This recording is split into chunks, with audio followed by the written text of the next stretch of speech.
I returned to the community hall for my purse, but the security guard dragged me into the control room like I was teetering on the edge of a cliff.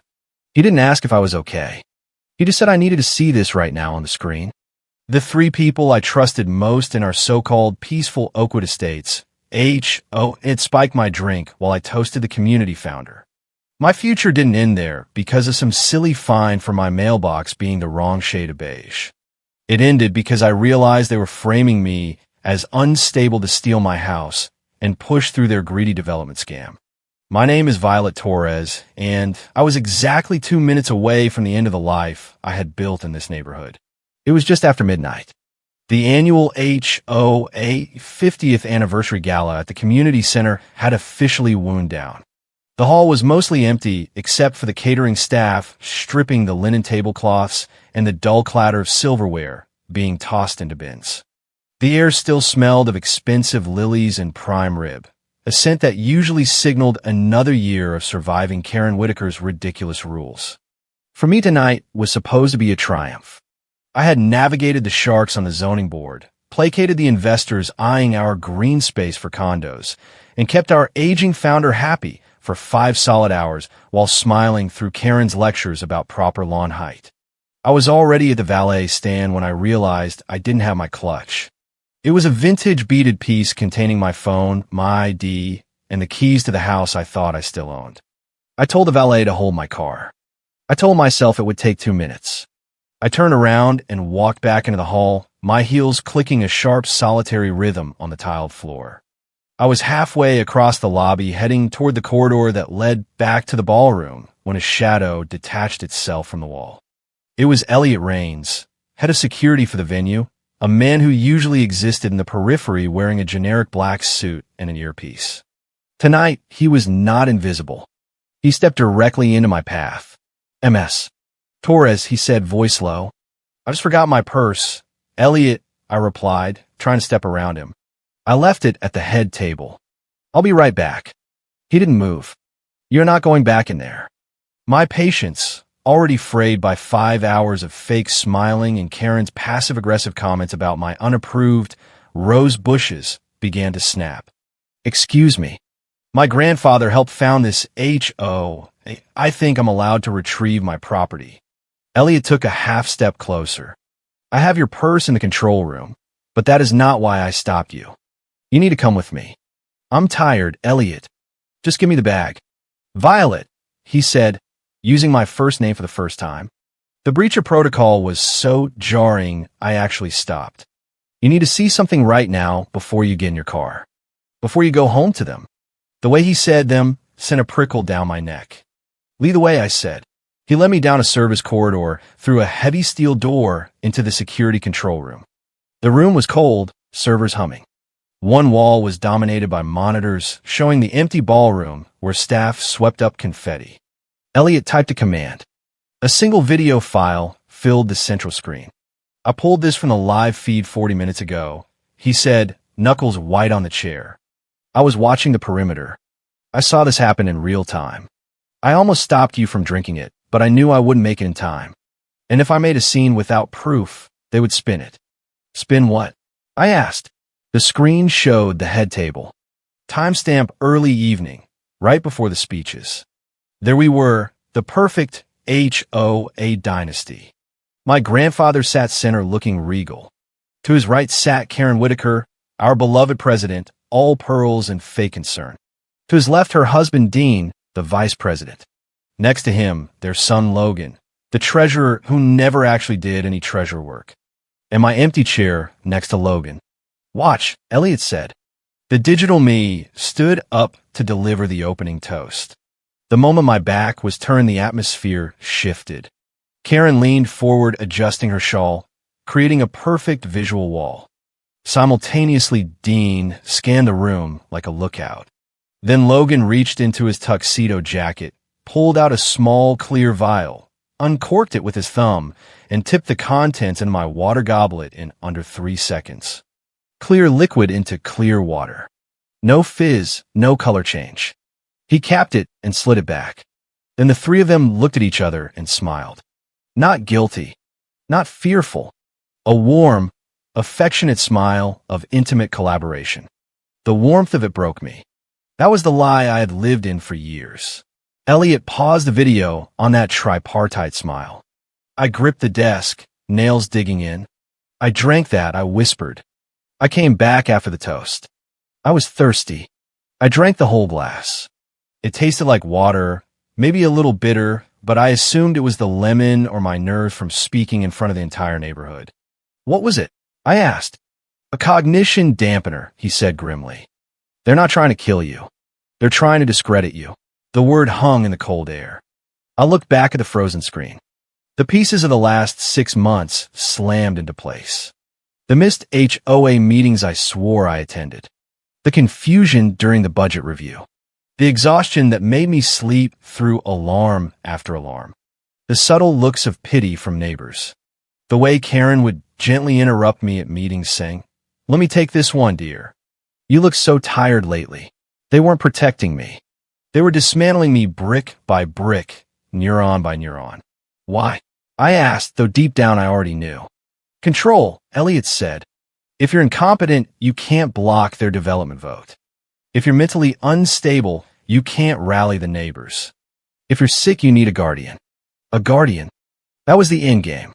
They didn't just want my house. They wanted my autonomy. They wanted to declare me unfit, lock me away in some recovery facility, and force sell my property to their developer buddy for pennies while the rest of Oakwood Estates got turned into condos. They were going to gaslight me into insanity and cash the check. I felt nausea so strong I had to close my eyes. I had been drinking their poison and thanking them for the water. I had been confiding my symptoms to the architects of my destruction. Violet, Elliot said, stepping closer. You cannot go home tonight. You cannot let them know you know. I have the files. I made copies on an encrypted drive. I wiped the main server logs. As far as anyone knows, the cameras malfunctioned during cleanup. But you need to leave now. He handed me my clutch. Why are you telling me? I asked. You work for the HOA Karen signed your checks. Elliot looked at the screen at Logan pouring the drug. My sister was in a situation like this, he said quietly. Domestic, not HOA, but the look in their eyes, the coordination. I know what predators look like when they hunt in a pack. I didn't help her in time. I'm not making that mistake again. He opened the door. Go. Act normal. Do not drink anything they give you and get a blood test tonight. I walked out of the control room. The walk back to the valet stand felt like an out-of-body experience. The hallway was the same. The generic HOA art on the walls was the same. But the world had changed. The silence of the community center felt predatory. I reached the lobby. The valet brought my car around. Good night, MS. Torres, he said cheerfully. Hope you had a wonderful evening. It was enlightening, I said, voice steady. I slid into the driver's seat. I gripped the steering wheel. In the rearview mirror, my face stared back. Same makeup, same hair, but the woman I used to be was gone. The Violet Torres who trusted her neighbors was dead. The Violet Torres who fought fair against Karen's rules was dead. They had killed her with a smile and a vial of clear liquid. I started the engine. I wasn't going home. Not yet. I had to find a 24-hour lab. I had to find a lawyer who wasn't on the HOA payroll. And I had to stop shaking. I took a deep breath, inhaling the scent of new car leather and the faint perfume of the woman I used to be. They thought they were dealing with a sick, tired, confused girl. They thought they were slowly turning down the dimmer switch on my mind until I faded into the dark. They were wrong. They had just woken me up. I shifted into drive and pulled away, leaving the community center behind. The future I had planned was over. It had ended in a security room with a grainy video clip. Now a new future began. It was going to be about war. For the last hour, I had been operating on pure shock. Now, as the adrenaline metabolized, cold, hard clarity washed over me. I reviewed the ledger of my life, looking for the red ink I had missed. I had always believed competence was its own shield. Since I turned 30, I had carried the fight against the HOA on my back. I didn't just live here. I was the structural integrity keeping Karen from turning our green space into profit. I remember the spring when the board wanted to declare bankruptcy on the community park and sell it off. Karen had wanted to walk away. It would have ruined property values for a decade. I refused. I spent 6 months negotiating with the city for a zoning variance. I sat in living rooms with angry neighbors drinking bad coffee until I forged a settlement that saved us millions. I turned a liability into a protected park that now kept our home values high. Karen had stood at the ribbon cutting, hand on my shoulder, telling the press Violet has the strategic mind this neighborhood needs. I had beamed, but now I saw the other side. Karen whispering to board members, "She is amazing, isn't she? I just worry. She takes everything so personally." Homeowners and leadership burn out so fast when they don't have family to ground them. At the time, I thought she was being neighborly. Now I realized she was planting seeds that my competence was brittle. Then there was Logan, the golden boy who never touched gold. His desk was always clean because he was never there. Whenever I asked where Logan was during a crisis, Karen would wave a hand. "He's networking, Violet. Building soft power." I had swallowed my resentment because I thought he was harmless. I was wrong. He wasn't lazy. He was an actor. And for the last 6 months, he had been playing the role of the concerned treasurer while I played the deteriorating resident. The timeline matched perfectly with my decline. I began feeling heaviness in my limbs, mental fog that no espresso could lift. I would lose the thread of sentences in meetings. I blamed myself. I thought it was stress from fighting endless fines for my non-compliant garden gnomes. Every time I stumbled, they were there to catch me. Not to help me up, but to hold me down. I merged onto the highway toward the medical district. I needed that blood test. As I waited at a red light, a terrifying realization settled in my gut. This wasn't just about removing me from a board. This was about ownership. I owned the corner lot that blocked their development plan. I was also the primary voice the neighbors trusted. Together, I held the swing vote that kept their shady deal dead. They couldn't vote me out unless I was legally incapacitated. If they could prove cognitive decline, erratic behavior, they could petition the court for a conservator. They weren't trying to find me out. They were trying to place me under guardianship so Karen could control my property decisions and sell my house to their developer friend. I pulled into the parking lot of the private forensic lab. Before I got out, I pulled out my phone. There was on the calendar, 2 weeks from Saturday, the big HOA Legacy Gala. Karen had been planning it for months. The guest list was massive. The mayor, the state senator, every board member, every major investor. The itinerary showed a special announcement regarding the future leadership of Oakwood Estates. They weren't going to wait for a court date. They were going to stage my final breakdown in front of the entire neighborhood. They would drug me heavily. I would slur my words on stage. I would faint. And with the entire community watching, Karen would step in looking sad and burdened and announce that regrettably, due to my ongoing health struggles, the board was stepping in to take control. It would be a mercy killing of my reputation. No judge would deny their petition after that public spectacle. I turned off the phone and shoved it into my pocket. They had a plan. They had a timeline. They had a date circled in red where they would bury Violet Torres alive. I looked up at the neon sign of a laboratory. They thought they were writing a tragedy about a woman who lost her mind. They thought I was the character who exits stage left weeping. I opened the car door and stepped out into the cool night air. They had the wrong script. I wasn't going to be the victim who fades away. I was going to be the villain they never saw coming. 2 weeks. 14 days to find out exactly what they were putting in my body. 14 days to trace the money. 14 days to build a trap so intricate that when they stepped into it, they wouldn't even hear the snap until their necks were already broken. Midwest Forensic Labs sat in an industrial park 10 miles west of the city limits, a squat gray box that hummed with industrial ventilation. I walked in at 2 a.m. The night shift technician, Sarah, looked at my evening gown and my frantic eyes with professional detachment. I handed her a credit card and asked for the most comprehensive toxicology screen money could buy. While she drew blood, I texted Elliot, "I am at Midwest Forensics." I need everything you have. The needle sliding into my arm felt like the first honest thing that had happened all night. I was sitting in the plastic chair pressing cotton to my elbow when Elliot's truck pulled in. He carried a brown paper bag with reverence. He sat opposite me. I brought it, he said. He pulled out a clear evidence bag containing my crystal water goblet. There was a faint smudge of my lipstick on the rim and about an inch of liquid left. This is the raw product, he said. Better than blood because it hasn't been metabolized. Why are you doing this, Elliot? I asked. You could lose your job. He leaned back. I told you about my sister.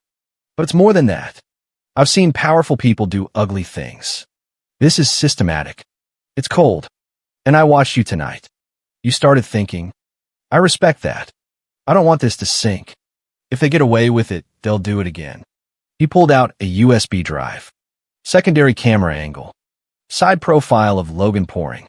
You can see the sweat on his lip. He knows it's potent. He wipes the rim before capping it. Sarah came back. I assume you want me to test that too. 2 hours later, DR. Evans emerged with the clipboard. It's a cocktail. Benzodiazepine derivative mixed with scopolamine. Cognition dampener. Makes you compliant, slow, forgetful. Creates high suggestibility and confusion. To an outside observer, it looks exactly like severe burnout or early dementia. The acute effects were off in 6 hours. But chronic exposure over months can cause permanent damage. If you went to court right now, they would diagnose you with cognitive impairment. They are manufacturing a disability. I sat back. The pieces locked into a prison cell around me. Every forgotten meeting, every stumbled word at a block party, every time I had to lie down because the room spun, it was all documented. Karen probably had a log. They could use it to file for guardianship of my property. We left as the sun bled gray light into the sky. I stood by my car holding the thick envelope. The fear had vanished. In its place was the clarity of a surgeon picking up a scalpel. This report proves I was drugged, but not who did it. The video shows Logan pouring, but a lawyer could argue it was sweetener. It's a shield, I told Elliot. I need a sword. The gun is in their house. Logan is arrogant. He kept the vial. I'm going to find it. I'm going to find the financial records. And I'm going to find out exactly how much my house is worth to them. Elliot nodded. I'll keep the digital copies safe. Be careful. They won't catch me, I said, because they think I'm already broken. Saturday morning arrived with a lean sky. The Whitaker estate was a sprawling colonial that felt like a fortress, but today felt like a stage. The family was preparing for the annual founders' brunch at the country club. Under normal circumstances, I would have been first in the car. Today, I played the invalid. I lay in bed wearing a silk robe, hair unwashed, dark circles real. My bedroom door creaked. It was Karen. She held a glass of water and a single pill. Violet, darling, we're about to leave. Are you sure you don't want to come? The senator will be there. I can't, I said, voice thin. My head is pounding. The room is spinning again. She placed the back of her hand on my forehead. You're warm. Stay here. Rest. I told everyone you're fighting a nasty viral infection. Take this. It will help you sleep. I pretended to swallow, tucking the pill into my cheek. Thanks, Karen. We'll be back by 3, she said, patting my leg. Logan and Dean are waiting in the car. Sleep well. I waited until the Range Rover crunched down the gravel. I spat the pill and flushed it. The fragile invalid vanished. In her place was the woman who had stared down union strikes and hostile HOA votes. I pulled on yoga pants and a black hoodie. I had roughly 4 hours. I moved through the silent house like a ghost. The staff had the day off, likely to ensure no witnesses if I had an episode. I headed straight for the East Wing to Logan's home office. He had installed a biometric lock claiming sensitive client files. But I had the master override key from last summer's HVAC renovation. My hands were steady as I slid the brass key in. It turned with a satisfying clunk. I slipped inside and locked it from within. The room smelled of leather and stale cigar smoke. I put on latex gloves and started a video recording on my phone. Entering Logan Whitaker's office. Time is 10:45 a.m. Purpose: secure evidence of financial misconduct and conspiracy. I started with the desk drawers. A letter opener worked the flimsy lock. What I found was a graveyard of bad decisions. Gambling debts from 3 Las Vegas casinos totaling over $400,000. Wire transfers to offshore accounts. Then the real horror. A thick envelope from Apex Capital, loan sharks who wore suits. $2 million due in full next week. The deadline was looming. Logan was drowning. If he didn't pay, they wouldn't just sue. This was the motive. He needed my house sold to save his own life. I photographed every page. Okay, Logan, where's the poison? I knew he was sentimental. I searched the bookshelves, the humidor. Then I saw the antique globe stand our founder had given him. Secret compartment in the base. I tilted the sphere and pressed the hidden latch. A small drawer popped out. Inside, nestled in velvet, was the vial.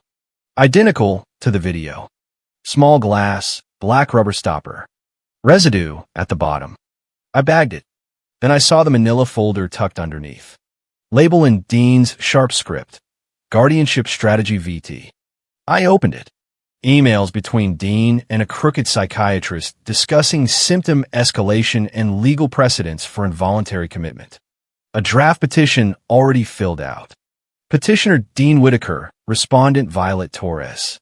Reason: severe cognitive decline, paranoia, inability to manage property affairs. And the kicker, a timeline titled Asset Liquidation. They were going to sell my house to the rival developer we had been fighting for years. They were going to erase me. Suddenly, the crunch of tires on gravel. I froze. They were back early. Logan forgot the portfolio. Panic shot through me. I had maybe 60 seconds. I shoved everything back, snapped the drawer shut, spun the globe. I grabbed the documents and jammed them into the drawer. The front door opened. "I will be right down," Logan yelled. His footsteps pounded up the stairs. I bolted for the shared bathroom door, just as the biometric lock beeped. I held my breath, ear against the wood. He rummaged. "Got it," he said. Footsteps retreated. The car left again. I slumped against the door, gasping. I had the vial. I had the photos. I had the plan.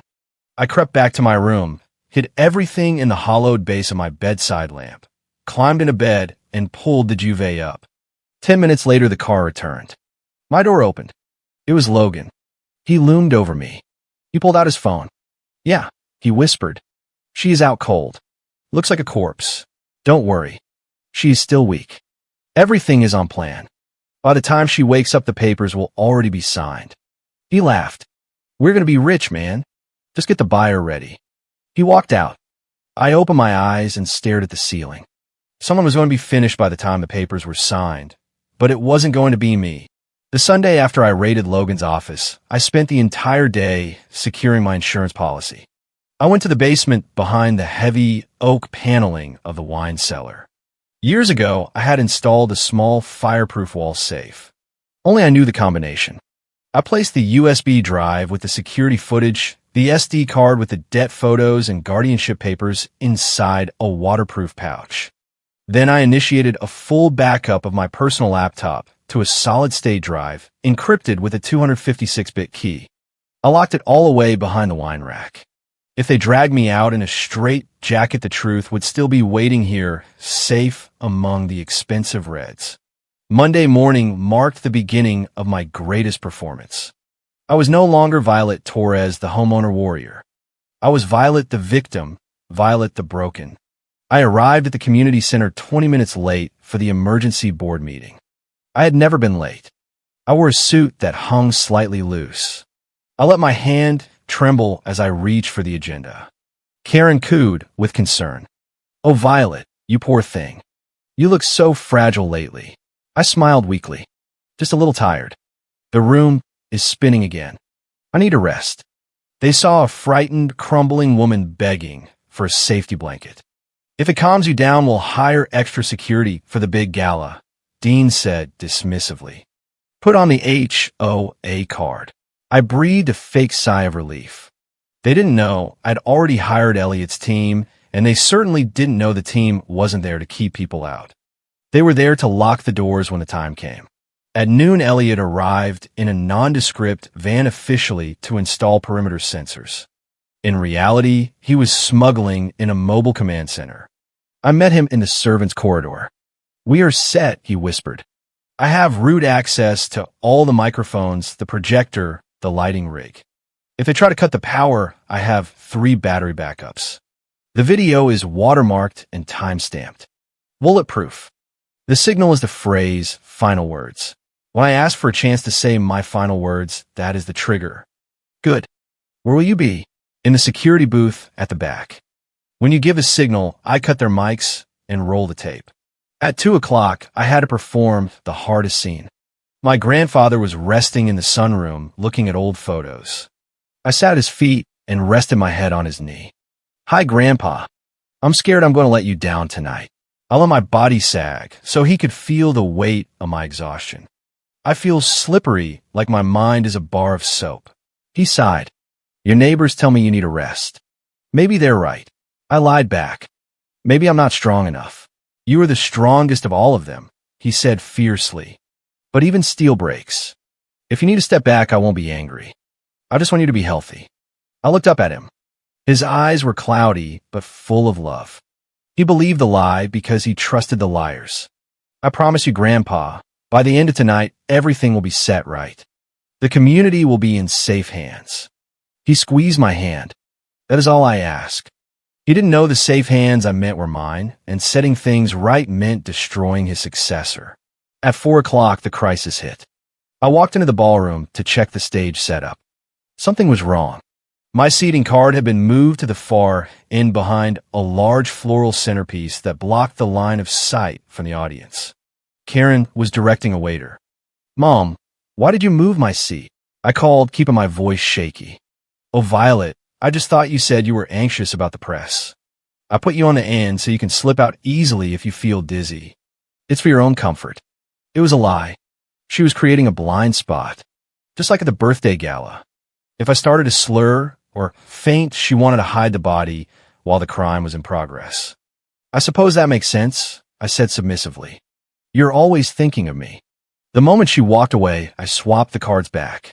I put myself dead center next to the microphone. Then I rotated the floral centerpiece, and hidden deep inside the foliage, I planted a small high-fidelity wireless microphone. I walked to the green room and stuck a second transmitter under the coffee table and a third behind the velvet curtains. I texted Dana, my investigator. "The ears are on. We will hear them breathing." She replied, "I'm parked a mile away. The sheriff is with me. We're just waiting for the call. Remember, do not engage until they commit to the fraud. Let them say the words." I went back to my room to dress. It was 6 o'clock. Guests would start arriving in an hour. I locked my bedroom door. I stood in front of the full-length mirror. I stripped off the sick girl costume. I showered, scrubbing until my skin was pink. I put on a silver silk column dress that looked like liquid mercury. It was backless, severe, stunning. Not the dress of a retiring invalid. The dress of a queen who had come to behead traitors. I applied makeup with surgical precision. Blood-red lipstick. I fastened the diamond necklace my boyfriend Ethan had given me. It glittered like a collar. Inside my clutch, I had the micro SD card with the evidence and a backup trigger fob. I looked at my reflection. "You are not Violet the victim," I told the mirror. The voice that came out was low and steady. "You are the prosecutor. You are the judge. And tonight you are the executioner." There was a knock. "Violet, it was Ethan. The car is waiting. Are you ready?" I took a deep breath. I softened my eyes. I opened the door and looked at him with a fragile, tremulous smile. "I think so. Just don't let go of my hand. I feel like I might fall." Ethan smiled, that perfect predator smile. "I've got you. I won't let you fall." He offered his arm. I took it. We walked down the hallway, the perfect couple heading toward the slaughter. The ballroom of the community center had been transformed into a gilded cage. 300 guests filled the space under crystal chandeliers. The air thick with perfume, roast duck, and speculation. Everyone knew something was happening tonight. They just didn't know they were attending a public execution. Karen had outdone herself with the lighting, soft amber that made the powerful look godlike and the weak look fading. I was the fading one. I walked through the crowd with Ethan glued to my side, his hand clamped around my waist. "Smile, darling," he whispered. "The vice president of the bank is looking." I offered a weak, trembling smile. I let my eyelids droop, leaning heavily against him. Across the room, Karen and Dean flanked my grandfather, working on him like vultures. Logan circulated near the bar, playing the capable treasurer, but his eyes darted toward me every 30 seconds, checking the trap. Then the atmosphere shifted. Walking through the main archway was Carter Voss, the rival developer who had no business being at an HOA event. He wasn't on the guest list. Karen didn't look surprised. She nodded sharply. Voss smiled a smile of ownership. He looked at me and saw a line item about to be deleted. I felt cold rage crystallize. He was here to sign the papers. They weren't just announcing my removal. They were announcing the sale tonight. I pretended to feel faint. "I need water, Ethan. I'm going to faint." He marched to the bar annoyed. The moment he was away, I slipped behind the stage curtain into the green room. I pressed my ear to the velvet drape. I could hear them through the thin wall. "Is the notary here?" Dean's voice urgent. "He is in the library." Carter wants the announcement before the cake is cut. He wants the property transfer at 9 sharp. "And Violet?" Logan asked. "What if she makes a scene?" "Let her," Dean sneered. "We have DR. Eris in the front row. If she starts screaming, it just proves our case. We have the emergency guardianship petition ready. The moment the announcement is made, we invoke the medical clause. She is stripped of voting rights immediately. Does Ethan have the prenup ready? He is handling her. Once she is declared incompetent, Ethan exercises his power of attorney to sign off on the trust transfer. By tomorrow morning, Oakwood Estates is history, and we are 40 million richer. And if Grandpa objects, he won't. He is old. He trusts us. We will tell him it is a merger to save the community because Violet ran it into the ground." I stepped back. I had heard enough.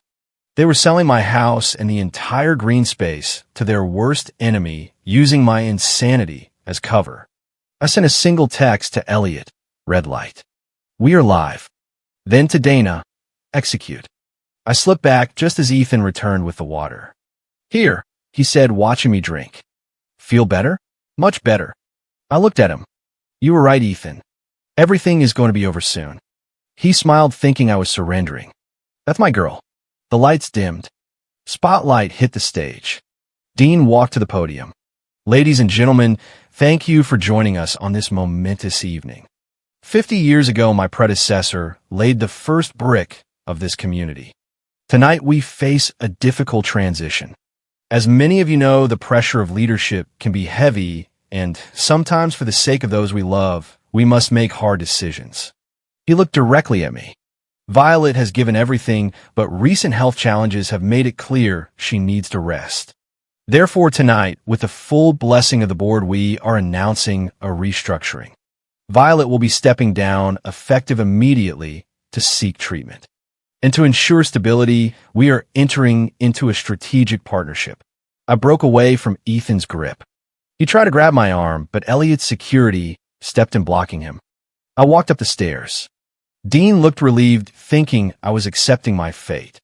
I reached the podium. "Thank you, Dad. I just want to say one thing before I go." Dean covered the mic, whispering, "Make it short." "I won't." I looked out at the audience. I saw Voss smirking in the back. I saw Karen clutching her pearls. I saw my grandfather with tears, thinking he was watching my defeat. I stood straighter. "I would like to say my final words." That was the code. The ballroom plunged into darkness. Gasps filled the room. "The power's out," I said calmly. "But don't worry, we have backup." The massive projection screen flickered to life on Elliot's batteries. It wasn't the company logo. It was the grainy high-definition clip from the security camera. It showed Karen raising her arm to block the view.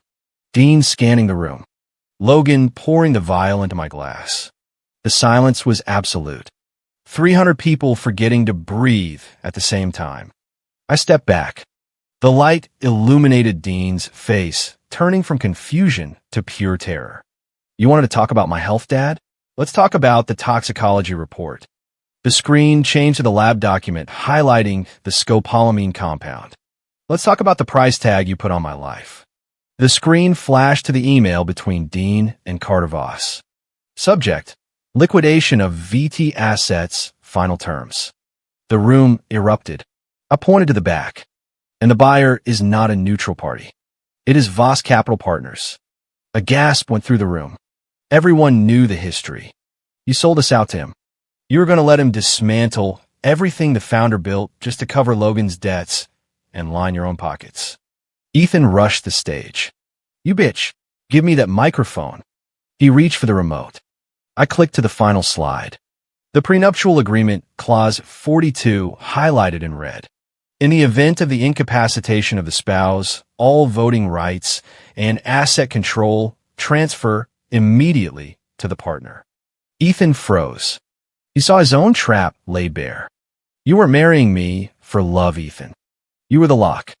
They were the trap, but you were the lock. At that moment, the double doors burst open. Dana walked in with 4 uniformed officers and 2 FBI agents. Dean Garcia, Karen Whitaker, Logan Whitaker, the lead officer, announced, "We have warrants for your arrest for conspiracy, wire fraud, and attempted poisoning." Karen collapsed sobbing. I didn't know. Dean made me do it. Logan tried to run, but Elliot grabbed him by the collar and slammed him against the wall. The police moved in. They handcuffed Dean first. He stared at me. I'm your neighbor. How could you do this? You stopped being my neighbor the moment you handed Logan that vial. They dragged Logan up. They moved to Ethan.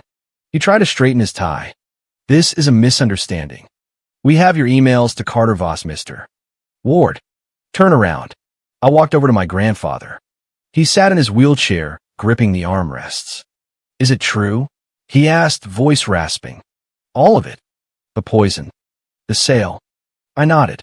Yes, Grandpa. It is all true. I have the proof. I saved the community, but I had to break the board to do it. He closed his eyes. A single tear tracked down his cheek. They did not love you. They did not love me. They only loved the chair. You're the only one left, Violet. You're the only Torres left. I squeezed his hand. I am here. I'm not going anywhere. I stood up, keeping his hand in mine. I looked out at the ballroom. The police were escorting Voss out. The guests were dispersing, carrying the story of the century. The stage was empty. My future, where I was a wife, a neighbor, a trusting resident, was dead. It had died under the harsh light of the projector screen. But as I felt the pulse of my grandfather's hand in mine, I realized I wasn't afraid. The fog was gone. The confusion was gone. The weakness was gone. I was Violet Torres. I was the homeowner who had just taken out the trash. I looked at the camera one last time. You didn't do this because I was weak. You did it because I was the one you couldn't control. The handcuffs clicked in the distance, a final punctuation. I turned to my grandfather. Let's go home, Grandpa. We walked out of the ballroom together, leaving the ruins of the past behind us, stepping into a future that was cold, quiet, and entirely mine.